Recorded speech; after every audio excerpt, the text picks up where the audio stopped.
दूसरे विश्व युद्ध के बाद युद्धबंदियों को कई टॉर्चर कैंपों में रखा गया था। उन कैंपों में से एक कैंप में प्रसिद्ध मनोवैज्ञानिक डॉक्टर विक्टर फ्रैंकल भी थे। उन्होंने अपनी 3 वर्ष बाद हुई रिहाई के बाद एक पुस्तक मेन सर्च फॉर मीनिंग लिखी जिसने दुनिया में धूम मचा दी।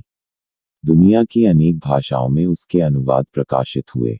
इस पुस्तक से ही विक्टर सारी दुनिया में जाने गए और युद्धबंदियों पर हुए लोमहर्षक जुल्मों की कहानियां दुनिया तक पहुंची। विक्टर के साथ उनका परिवार भी बंदी था। उनके परिवार के सदस्य एक एक करके मरते रहे और विक्टर शारीरिक और इमोशनल टॉर्चर देखते रहे। विक्टर ने लिखा है कि मैं इसलिए जिंदा रह सका कि मेरे मन में एक पुस्तक लिखने का संकल्प था। जब व्यक्ति बड़े सपने लेकर जीवित रहता है, बड़े लक्ष्यों को लेकर कश्मकश में जीता है तो उसकी जिज्ञासा प्रबल हो जाती है। उसके जीवित रहने की इच्छा, चाह उसे बल प्रदान करती है। इससे न केवल उसकी इम्यूनिटी बढ़ती है बल्कि मानसिक क्षमता भी बढ़ जाती है। विक्टर ने अपनी पुस्तक में एक युद्धबंदी का उल्लेख किया है जिसने उसे अपना एक सपना सुनाया जिसमें उसे किसी दैवी शक्ति ने कोई सवाल पूछने के लिए कहा। युद्धबंदी ने उससे पूछा कि मैं यहाँ से कब रिहा होऊंगा। दैवी शक्ति ने उत्तर दिया कि 30 मार्च को। यह फरवरी के अंत की घटना थी। वह पूरे मार्च एक दिन 30 मार्च का इंतजार करता रहा, लेकिन उसकी उम्मीद टूटने लगी और 29 मार्च को वह बीमार पड़ गया और 30 मार्च को उसकी मृत्यु हो गई।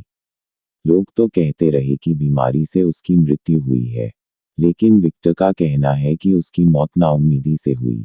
जब उसकी रिहा होने की उम्मीद खत्म हो गई तो उसकी मृत्यु हो गई। विक्टर कहते हैं अधिकतर लोगों की मृत्यु क्रिसमस और न्यू ईयर के पास होती थी, क्योंकि लोगों को लगता था कि क्रिसमस पर या न्यू ईयर पर रिहा कर दिए जाएंगे। लेकिन ऐसा न होने पर लोगों की नाउम्मीदी में मौत हो जाती थी। इसलिए जीवन में कभी उम्मीद खत्म न होने दें। बड़े सपने से कॉन्फिडेंस बढ़ाते हैं। कल के लिए बड़े सपने संजोने से विल पावर बढ़ती है और जीवन की राह आगे बढ़ती है। विक्टर ने तीसरी प्रमुख बात कही कि आप प्रॉब्लम को निगेटिव मीनिंग देते हो या पॉजिटिव, ये बहुत महत्वपूर्ण है। अगर हम इसको समझना चाहें तो समझ सकते हैं कि हम जैसे ही तैयार होकर निकलने के लिए बाहर आते हैं तो देखते हैं कि हमारी गाड़ी पंचर हो गई।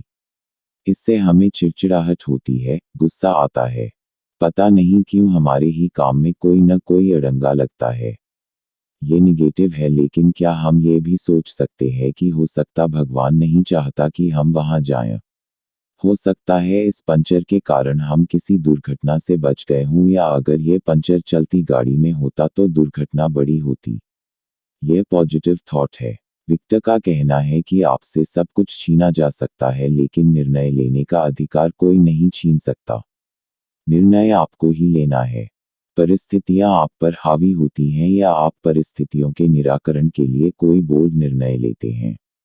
अगर हम विक्टर के विचारों के परिप्रेक्ष्य में आज के कोरोना महामारी के संकट को देखें तो दुनिया में पहले भी महामारी आई है, करोड़ों लोग मरे हैं। दुनिया खत्म नहीं हुई, सब कुछ खत्म नहीं हुआ, उल्टे हम आज पहले से बहुत बेहतर हुए हैं। उस समय न तो सूचना के तंत्र थे और न साधन थे। आज सूचना भी है और साधन भी हैं। जल्दी ही इस महामारी पर नियंत्रण पा लिया जाएगा। आज हम परिवार के साथ हैं, बहुत सारी चीजें पहले से बेहतर हैं। पुस्तकें पढ़ने के अवसर हैं। प्रदूषण मुक्त वातावरण है, शुद्ध वायु है, शुद्ध जल है, नदियां स्वच्छ है, अच्छा समय आने वाला है। इसके लिए अपने आप को तैयार करो। Keep learning, keep doing, keep growing. Knowledge institute, Ramesh नगर।